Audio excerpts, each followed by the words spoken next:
Hello, first graders. It is time to finish our chapter book that we've been reading this week, Magic Treehouse, Dinosaurs Before Dark. We're at chapter 9. It's called The Amazing Ride.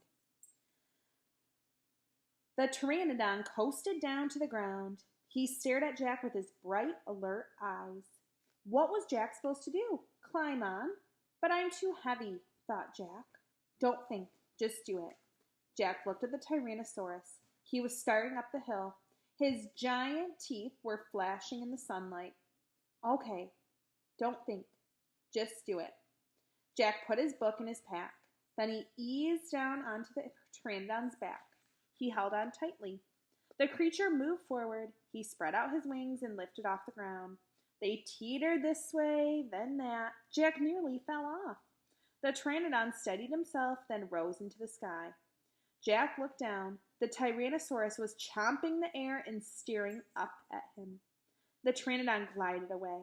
He sailed over the hilltop. He circled over the valley, over all the nests filled with babies, over all the giant duck-billed dinosaurs. Then the pteranodon soared out over the plain, over the Triceratops who was grazing in the high grass. It was amazing. It was a miracle. Jack felt like a bird, as light as a feather. The wind was rushing through his hair. The air smelled sweet and fresh. He whooped. He laughed. Jack couldn't believe it. He was riding on the back of an ancient flying reptile. There's the picture of him flying. You can see the big Tyrannosaurus Rex. The pteranodon sailed over the stream, over the ferns and bushes. Then he carried Jack down to the base of the oak tree. When they came to a stop, Jack slid off the creature's back and landed on the ground. Then the pteranodon took off again and glided into the sky. "Bye, Henry," whispered Jack.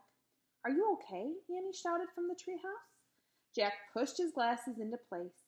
He kept staring up at the pteranodon. "Jack, are you okay?" Annie called. Jack looked up at Annie. He smiled. "Thanks for saving my life," he said. "That was really fun." "Climb up," said Annie. Jack tried to stand. His legs were wobbly. He felt a bit dizzy. "Hurry," shouted Annie. "He's coming." Jack looked around. The Tyrannosaurus was heading straight toward him. Jack bolted to the ladder. He grabbed the sides and started up. "Hurry, hurry," screamed Annie. Jack scrambled into the treehouse. "He's coming toward the tree," Annie cried. Suddenly, something slammed against the oak tree. The treehouse shook like a leaf.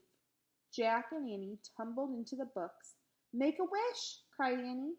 "We need the book, the one with the picture of Frog Creek," said Jack. "Where is it?" He pushed some books aside. He had to find that book about Pennsylvania. There it was. He grabbed it and tore through it, looking for the photograph of the Frog Creek woods. He found it. Jack pointed to the picture. "I wish we could go home," he shouted. The wind began to moan, softly at first. "Hurry," Jack yelled. The wind picked up. It was whistling now. The treehouse started to spin. It spun faster and faster. Jack closed his eyes. He held on tightly to Annie.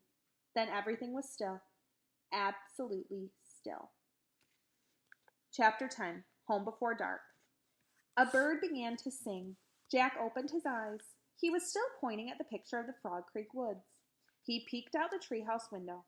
Outside, he saw the exact same view. "We're home," whispered Annie. The woods were lit with a golden late afternoon light. The sun was about to set. No time had passed since they'd left. "Jack! Annie!" a voice called from the distance. "That's Mom," said Annie, pointing. Jack saw their mother far away. She was standing in front of their house. She looked very tiny. "Annie! Jack!" she called. Annie stuck her head out the window and shouted, "Coming!" Jack still felt dazed. He just stared at Annie. So there they are up in the treehouse, pointing to their mom down there.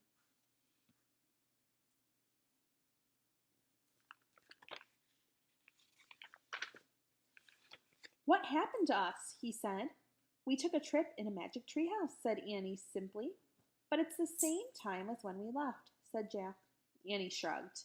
And how did it take us so far away? Said Jack, and so long ago. You just looked at a book and said you wished we could go there, said Annie, and the magic treehouse took us there. But how? Said Jack, and who built this magic treehouse? Who put all these books here? A magic person, I guess, said Annie. A magic person? Oh, look, said Jack, I almost forgot about this. He reached into his pocket and pulled out the gold medallion. Someone lost this back there in Dinosaur Land. Look, there's a letter M on it. Annie's eyes got round. You think M stands for magic person? She said. I don't know, said Jack. I just know someone went to the place before us. Jack! Annie! Came the distant cry again. Annie poked her head out the window. Coming! She shouted. Jack put the gold medallion back in his pocket. He pulled the dinosaur book out of his pack and put it back with all the other books. Then he and Annie took one last look around the treehouse. Goodbye, house, whispered Annie. Jack slung his backpack over his shoulder. He pointed at the ladder. Annie started down. Jack followed. Seconds later, they hopped onto the ground and started walking out of the woods.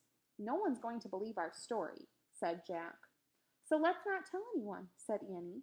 Dad won't believe it, said Jack. He'll say it was a dream, said Annie.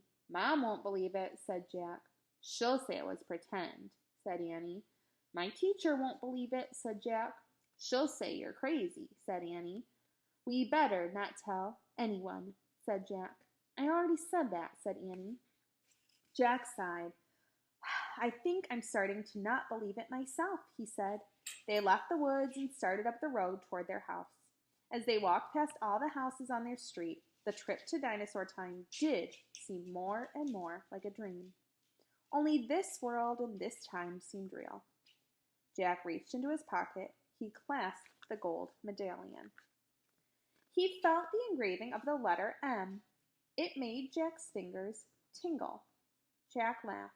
Suddenly, he felt very happy. He couldn't explain what had happened today, but he knew for sure that their trip in the magic treehouse had been real. Absolutely real. Tomorrow, Jack said softly, we'll go back to the woods. Of course, said Annie. And we'll climb up to the treehouse, said Jack. Of course, said Annie. And we'll see what happens next, said Jack. Of course, said Annie. Race you. And they took off together, running for home. Well, I hope that you guys enjoyed this book. It's the very first book in the Magic Treehouse series. If you have a library card, you can check out from your very own home more Magic Treehouse books. I love you. Have a great rest of your day.